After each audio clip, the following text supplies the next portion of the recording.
Alright, and we're live. So, Helsa, Gotha Note. I think I think all we've got with us right now is Wolinda. Hopefully more will join. If not, have fun watching in the aftermath and let me know if you have any questions. Um, as always, we are going to keep up with our old chat room. So if I know, Roland, you added a couple people to the event. You might want to add them to the chat as well so they can be in on the participation part of it. So yeah.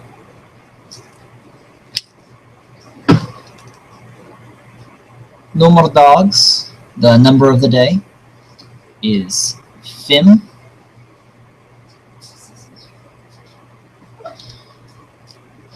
Which is the number 5 for those of you playing at home.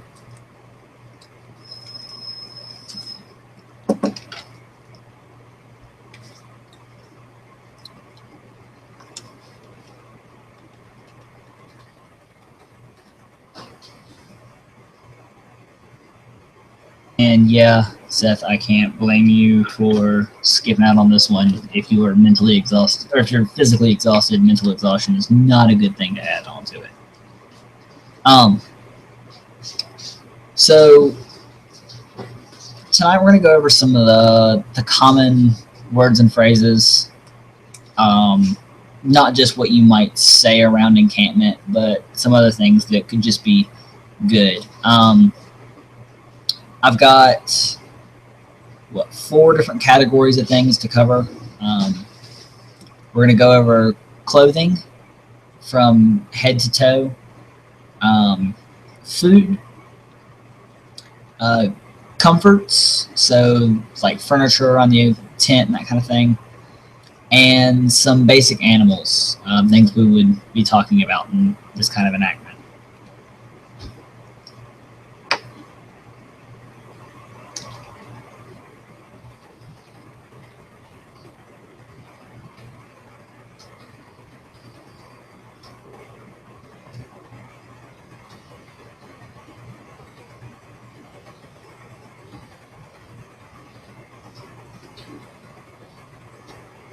Alright, so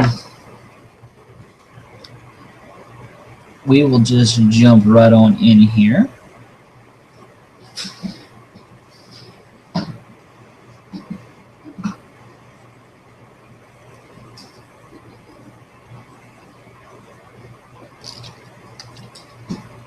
And our first category for the day is clathy, clothes. Again, it's clathy, clothy.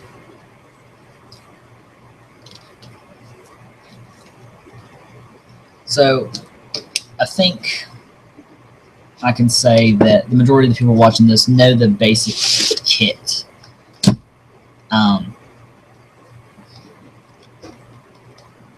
And I'm realizing as I say this, as I write this up, that what I didn't do was go and look for what Sons of Loki calls the hard kit. I didn't go and look for helmet or armor,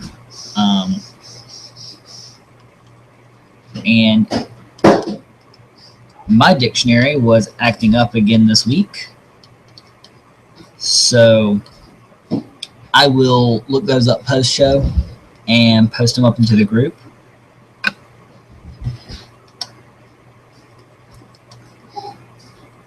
And that way we can cover that as well. But I've got a good bit of the soft kit covered. Start off with just a few of these. Well, here, we'll start off just at the top. So, starting at the top, you have the options of wearing either a hat or a hood. Now, there are a lot of different terms for both of these, and in some cases they are somewhat interchangeable. I pulled a couple of the more common ones out.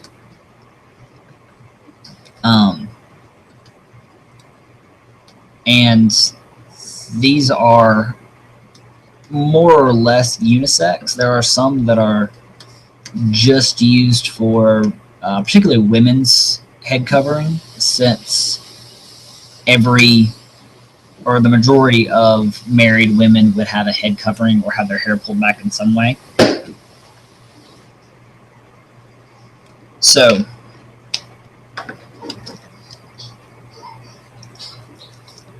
hat is heute. Oh, excuse me. Heute. Excuse the baby in the background. And a little bit later in the period, used interchangeably, is also hata. That one may be easier to remember because it's basically just hat. It's where our word for hat comes from, whole 9 yards. So again, it's halter and hatter. Now, for hood, you get that out of the glare a little bit. For hood, you can use hetta, hoofddoeker, and then lean is specifically for women's hoods, and lean indicates a linen cap, or a bonnet almost. You can see that if you look at like the Jorvik cap. I believe it's either the Jorvik cap or the Dublin cap, but that would have been considered a lean, which actually just means linen. So again, you have hetta, hoofddoeker, and lean.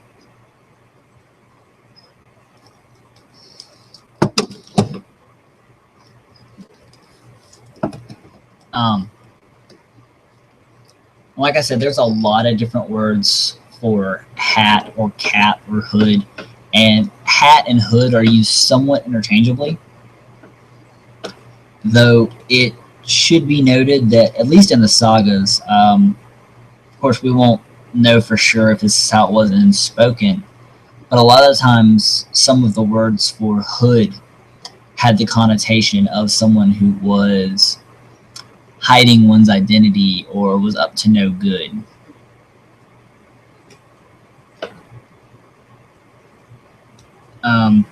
So the next couple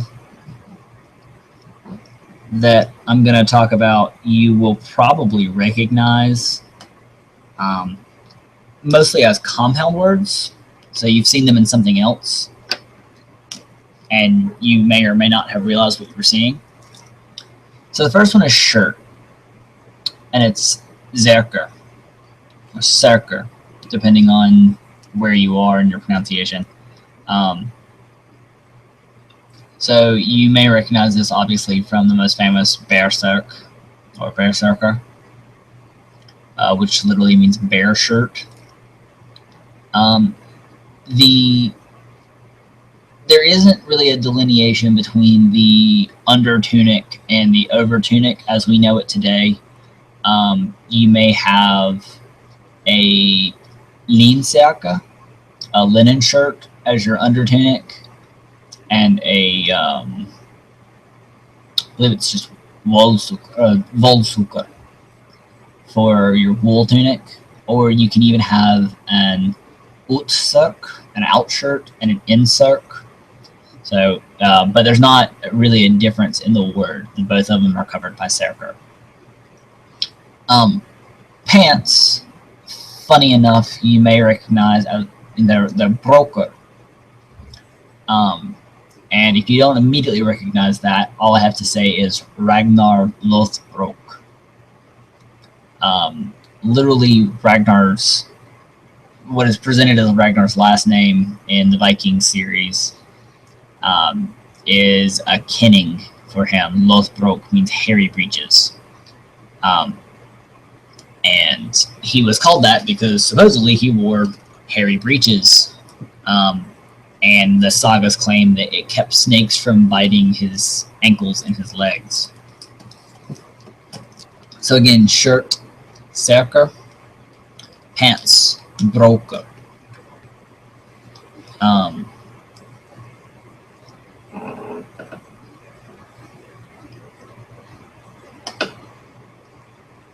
The way I remember broker, and this may not matter to any of y'all watching,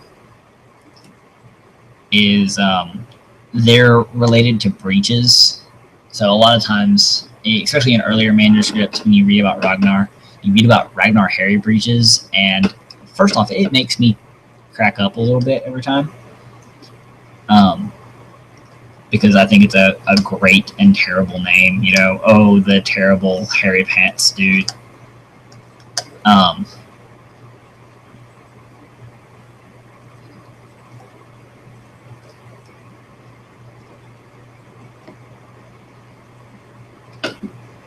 So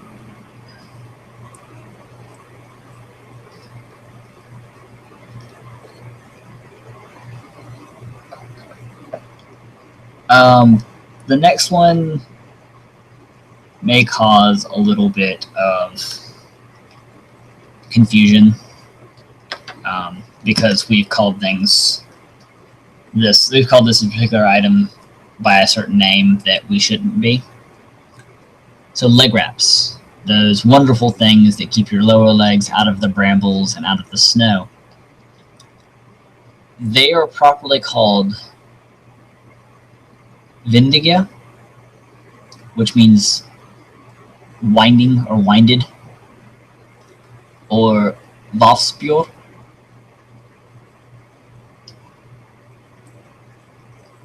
not winigas. So unless you are one of the Anglo-Saxons,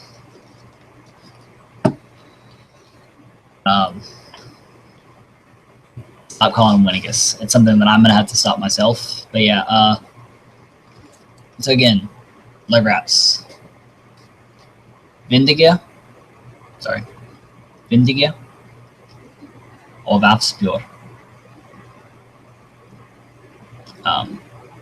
Not winigas.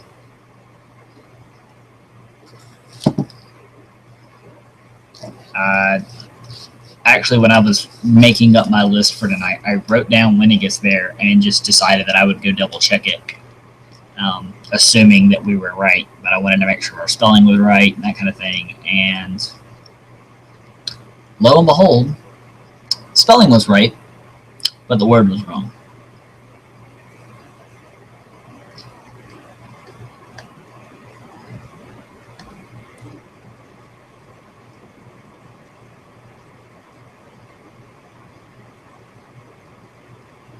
Yeah, Roland, it looks like it's just you and me, so you know how it goes. If you got questions, let me know.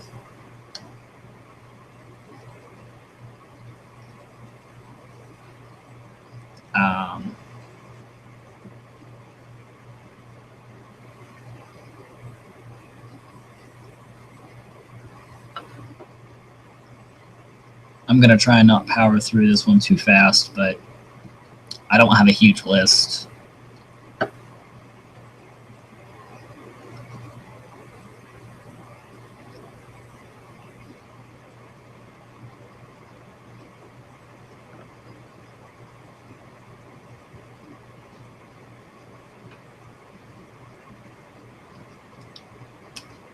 And if you are watching this in the after show, we're going to talk about making some changes to the way we do our class at the end of this. So I'm definitely going to want some feedback from you.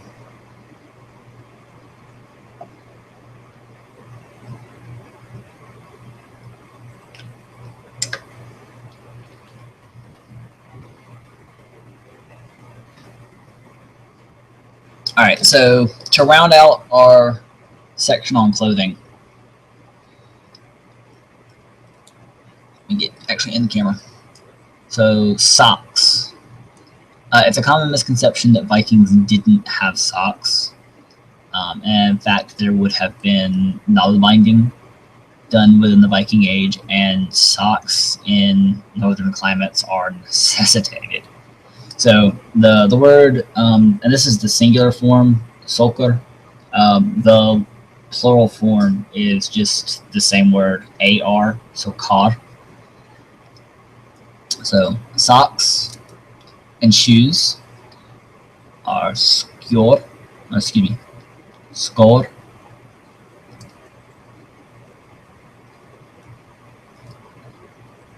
The belt, and this was actually a really hard word for me to find.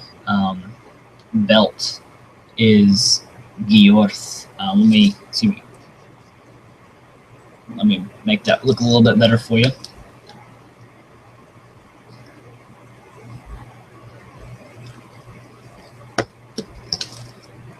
So Giorth.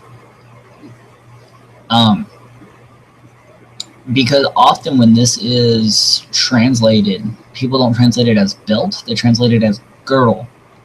So if you've read the myths, you may see that Thor has the Megingjörð, the girdle of mightiness, of strength. And that's actually it's this word, it's Gjörð. And then cloak, we have Felder, that's an LD. So Felder or Skikia.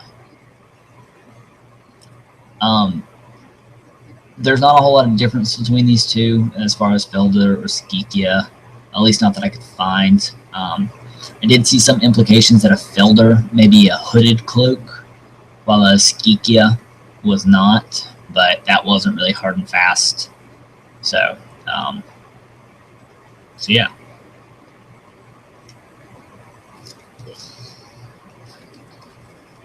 So that closes up clothing.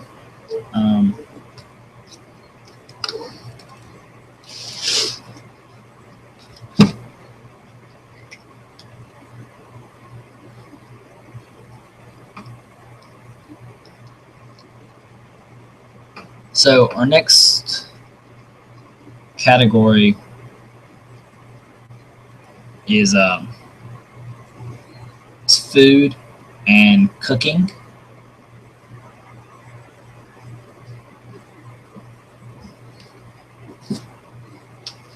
So food is gyor or matar. Gyor is especially used when there's meat involved. Matar is just food in general. So gyor you can remember by gore, and then matar it's just matter. It's the way you eat. It doesn't matter.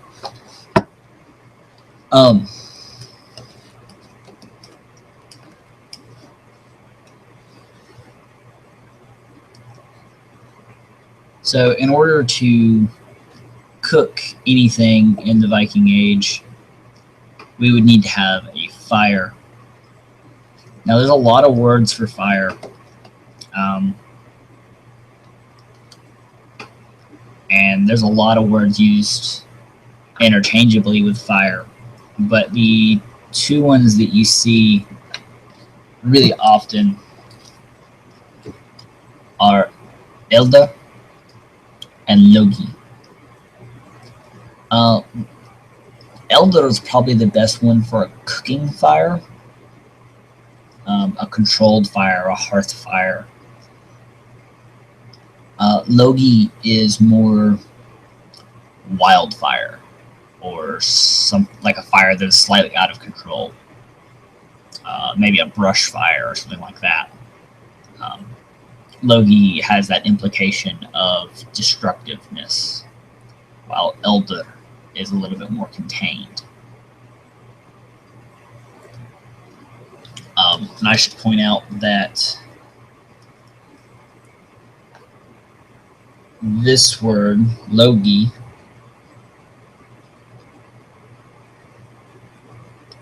becomes very easy to confuse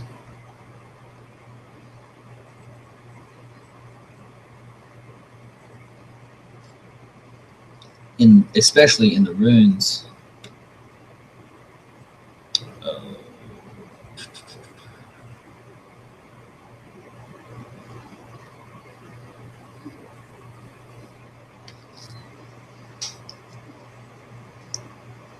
in any form but the nominative. So if it's not the subject of the sentence, it would be loga. And the any form but the nominative for Loki is loka. So in the runes, you get this exact same transliteration. So it can be really confusing. And in fact, if you're familiar with the story of Utgard's Loki, of Thor going to Utgard, there's a whole section in there that is nothing but a play on words between the similarities between Loki and Logi that would have been even made even more serious when the Skald is telling the story, and you have to listen for Loki or Logi or Loga and Loka. So I would definitely, if you like looking at the Norse sense of humor or drama, that's a good one to look at and think about that kind of thing in the Old Norse mindset, because that have been something very different than what we hear when we hear the story of the wildfire versus Loki.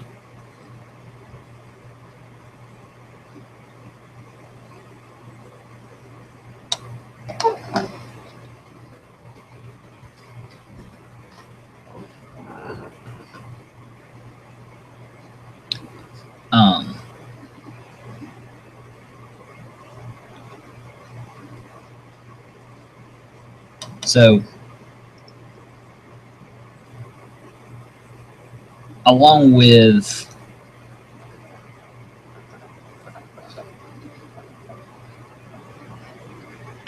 the fire needed to cook the meal, you need something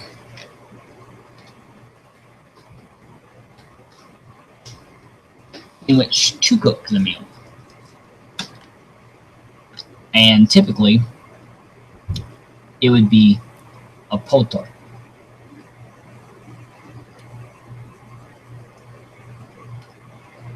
And say you're eating a soup, a sopa, you would need a spoon with which to eat that. But if you're eating meat, you would need a knifer.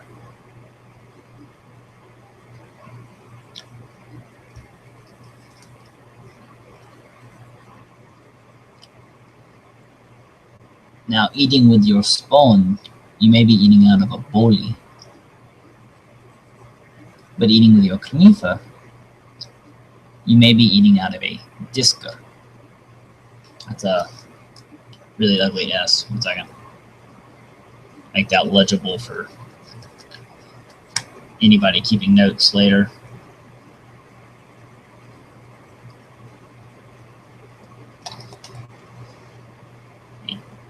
Disker. And I have it translated here as plate.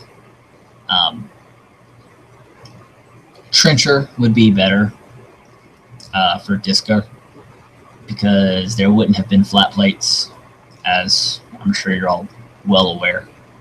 That would have been more like the long bowl style that we see, even into the colonial period. So disker, while it is used in modern Icelandic for a plate, a disc, it's the closest thing I can find for a trencher or a plate. They may have actually referred to everything as boli.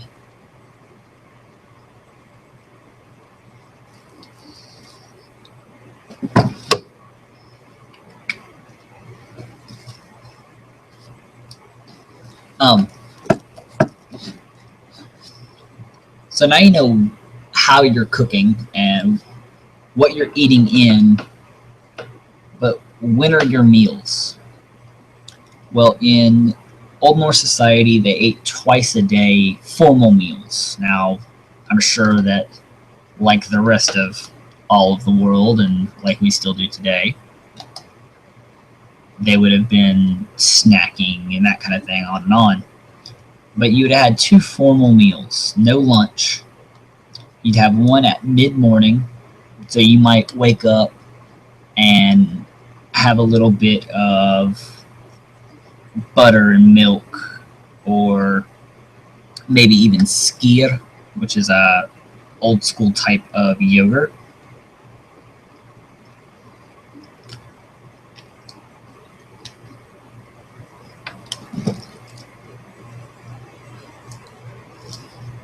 But you'd wake up in the morning, have your little meal, do some chores, and then come back and you would have your dagvörður.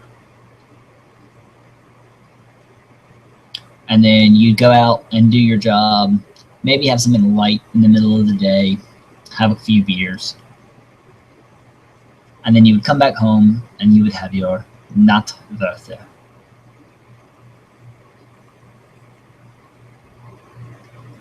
So this is literally like a day meal and a night meal.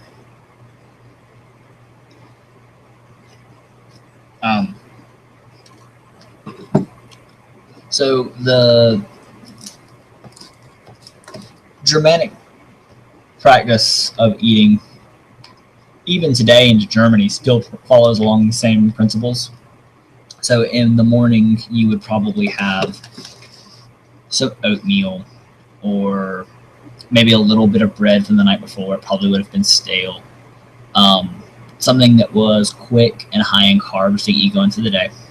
Maybe some cheese, a little bit of cream. And then when you came back for your night meal, you would have had what we would call stone soup. It hits a little bit of everything from every different direction. It's what you have on hand. So you still have some smoked meat, toss it in. You still have, you got some leeks, let's have them. You know, anything that you've got on hand would have gone into the pot for the week. And yes, it's for the week. Typically, the meal was made at the beginning of the week, and you ate the same thing for the rest of the week, with the pot being cleaned out on Laughardag, which is what we call Saturday, what they would have referred to as washing day. All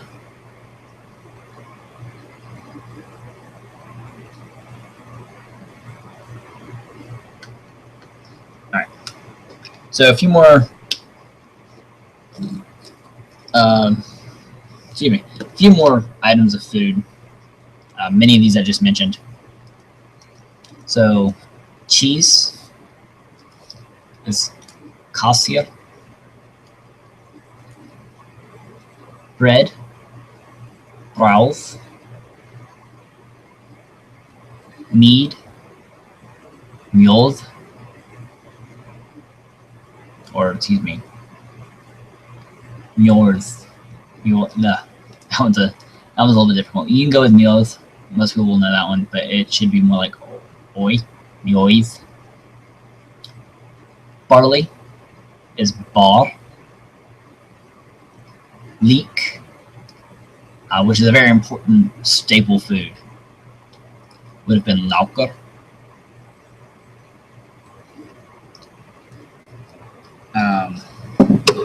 Trying to think if I remember any of the other ones off the top of my head.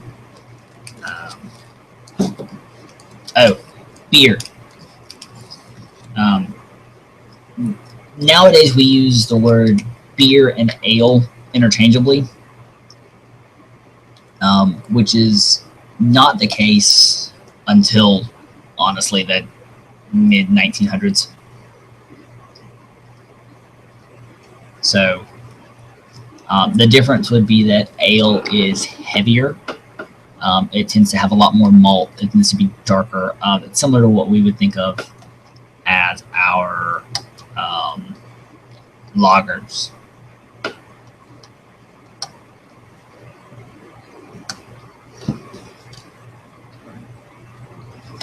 And I'm going to double check these. If I'm wrong, I'll post up about it later.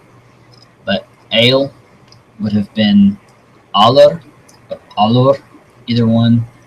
It could be a UR. And then beer is berry.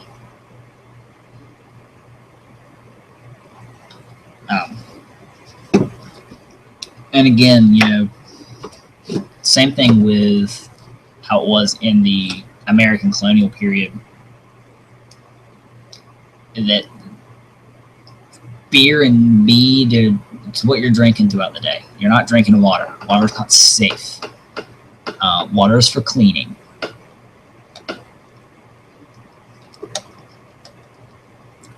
You don't drink that.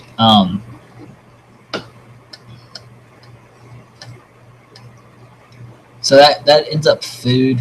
I'm sure we'll have a handful of specific items to bring up.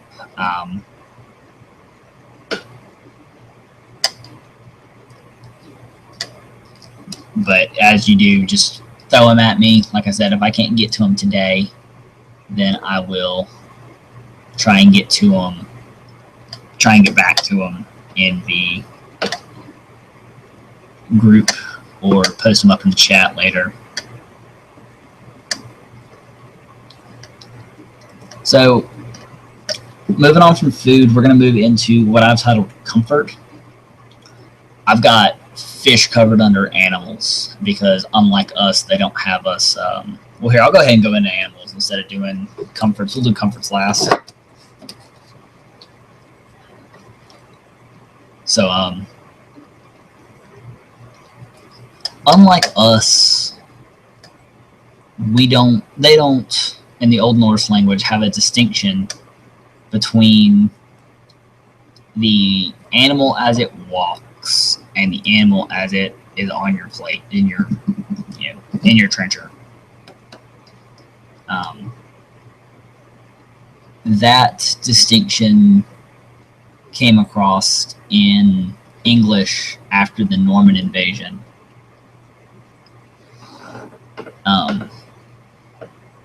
And it's got entirely to do with the distinction between, I'm sure you don't care, but too bad you're subject to me right now. It's got entirely to do with the distinction between the prestige French, so it's where we get things like pork or beef or venison or chevron, while the animal walking around is a pig or a cow or a goat or a deer.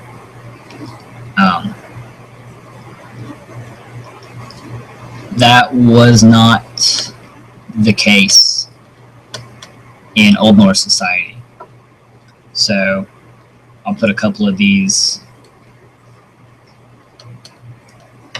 some common edible animals. So fish, since you asked, Welland, is fisker, which is kind of easy to remember if you think about like Fisker's cat food. I know that's a terrible combination, but it's fish, so it's fisker. Deer is really easy. It's deer. You have to be careful with this word though. If you see it in a reading, deer is also interchangeable with kvikindi, which just means animal. So any animal can be referred to as a deer, just because it needs to be confusing. A cow, like we talked about when we were covering the runes, is fe, or excuse me, that H doesn't need to be there, and that needs to be a long E.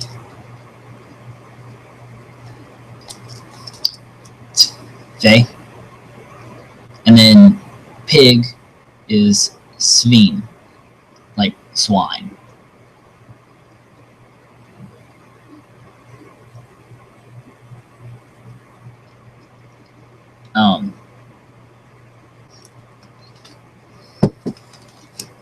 Some more common edible animals, things that might come up, would be a goat, which is also a pretty easy one to remember, is a gate. I'm gonna put all these up in just a minute. A horse, which was very commonly eaten in Old Norse society, in Germanic society, period, until Christianization, when it was deemed not right. And that is the whole reason that we don't eat them today, at least not in American society. But when the Christians came in and saw that the heathens were sacrificing horses and eating them, they outlawed the eating of horses. And they cited that partially the reason was because it didn't follow the kosher laws, and they said that while they ate their pigs. So I'm gonna let you decide what the real reason for that was. Alright, so like I said, goat is gate. Horse, since it's such a common animal, there's a lot of words for it. Hester is a really common one, but as is hross. So hross actually influenced the English a lot during the Danelaw. When the original Old English word, the Anglo-Saxon word for horse, is closer to Hester, it's hinga. Hross became pretty well maintained and became horse, so it's a direct descendant. It's one of those fun Viking words that invaded the English language. A chicken is a hensa. Well, literally this is a hen. Is a hensa. And a crab is krabby.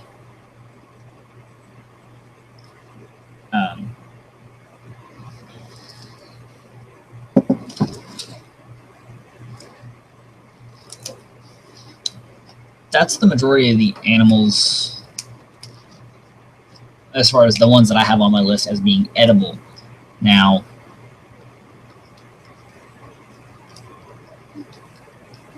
non-edibles, or less desired edibles, I should say, would include things like a dog, a wolf, a cat, and a bear. So I should add that caveat that bears were not often eaten in Old Norse society. They were killed a lot. Killing a bear was a pretty common thing.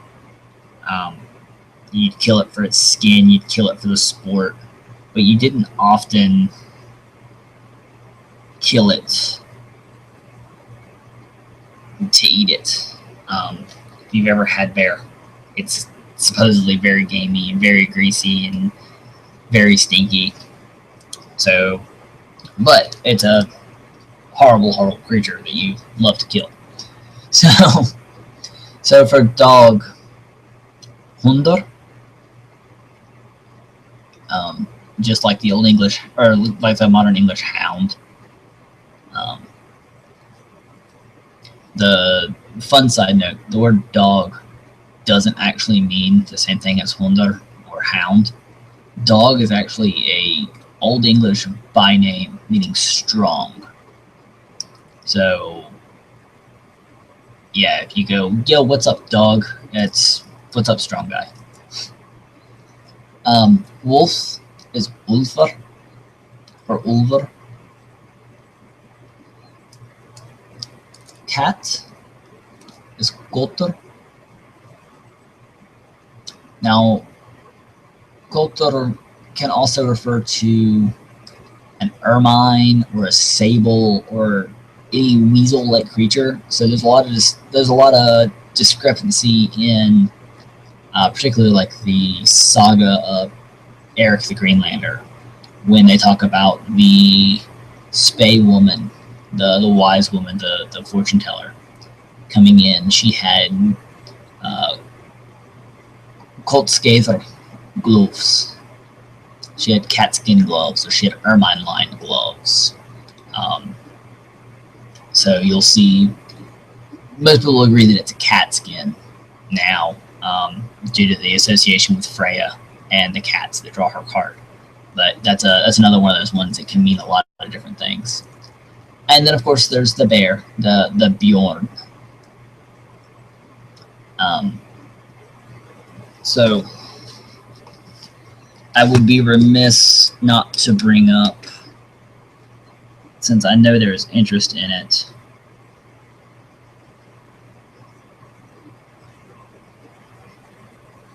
the Ulfheifnar and the Berserk,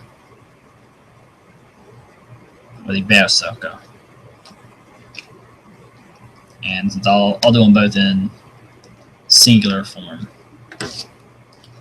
So you have Ulfheifni, or Ulfheifn, and Berserker. So Ulfheifna is the wolf-hided one, or the one that wears the wolf hide. And Berserker is the bear-shirted one, or the one that wears the bear shirt. Now you'll notice that the bear element of this is just BER, as opposed to the actual word, which is BJOR.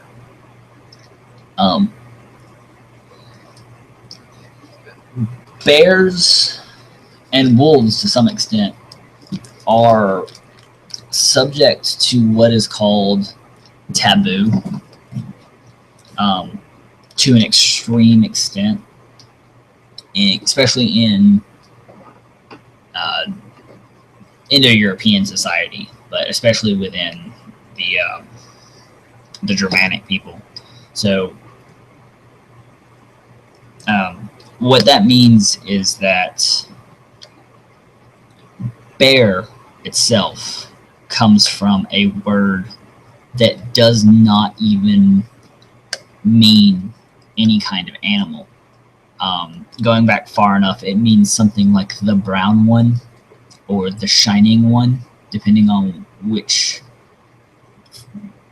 parent word you think it comes from. And the reason for that was you didn't want to say its name too much because you didn't want it to show up. Some of the interesting ones, other names for it, and this is just me killing time and talking about something I like to nerd out on, because I absolutely love taboo naming,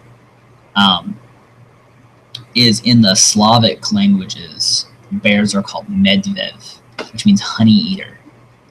And then in the Celtic languages, you have art, which is the root for Arthur, which also means, interestingly enough, the shining one. So it kind of gives a credence to that being the root. But I bring that up because Bjorn and bear and Baron, they're all forms of bear, and they're all equally correct and incorrect, because you didn't actually want to say it too often. If one word invoked that animal too much, you would stop using it. So while one community might use Bjorn more often, another community just, a few miles away might use bear or Baron more. So that's just my little linguistic nerd coming out. And again, sorry, but you're subject to the video, so you got to watch it every once in a while.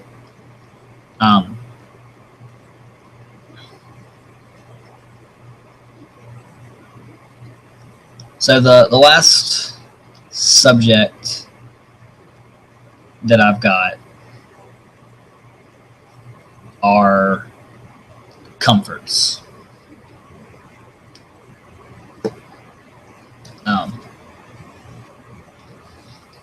And by that I mean like furniture and things like that around the tent. It's actually all furniture, so I probably should have looked up that word. But comfort is hugan.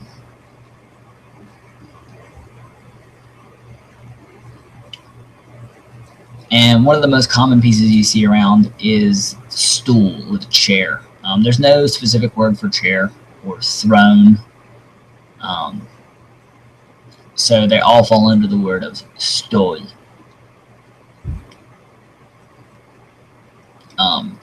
You could also use, and this one, I just actually remembered this one, or else I would have written it down.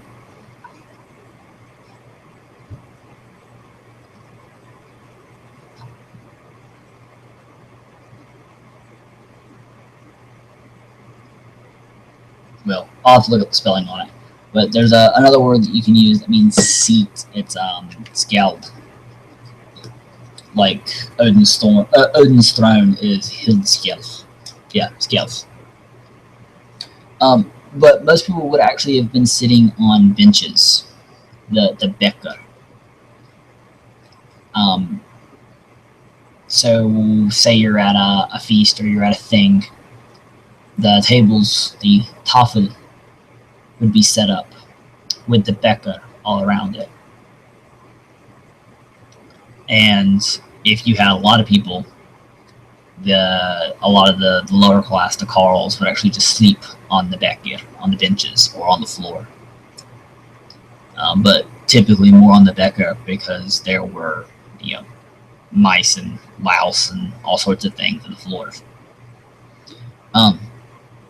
If you were fancy enough, you might have your own tjald, your own tent.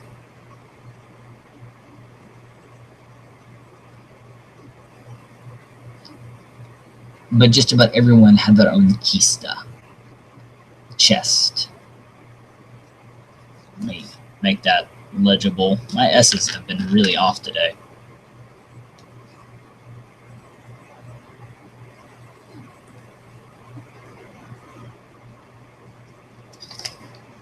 So everyone would have had their own kista, or kista.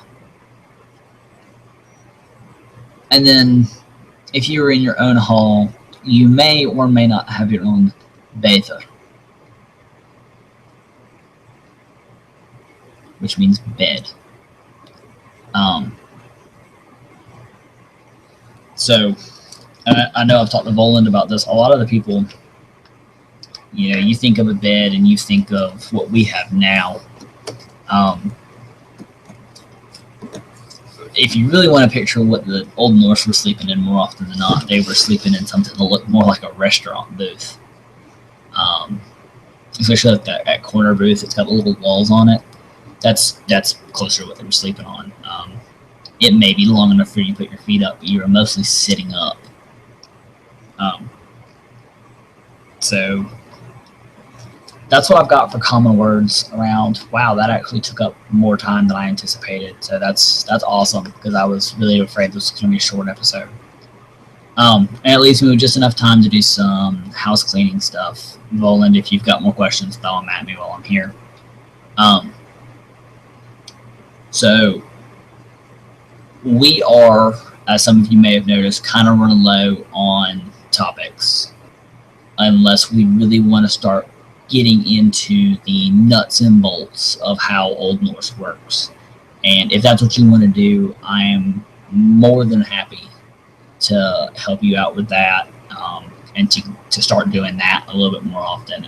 I just wasn't sure if that's really where we wanted to go with this. If we do that as an intensive study, I will just go ahead and let you know.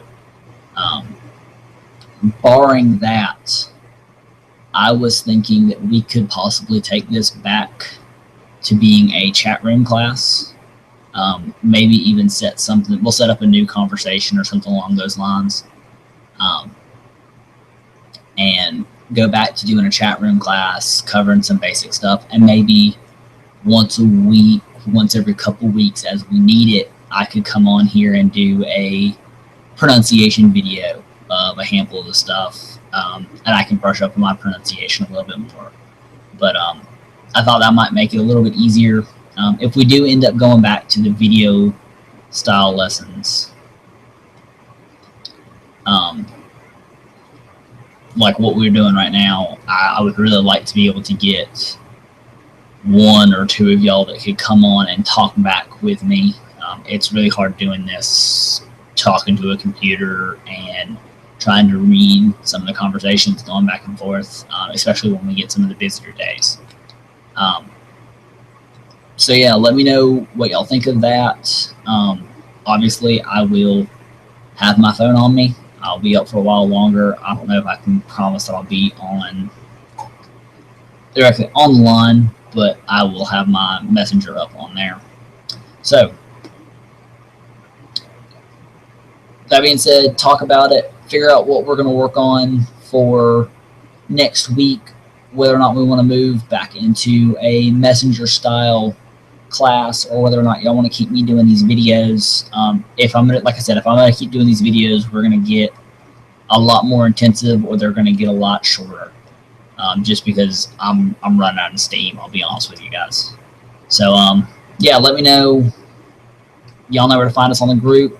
Like I said, I'll have the chat up for a while longer. Go with the note. Hey,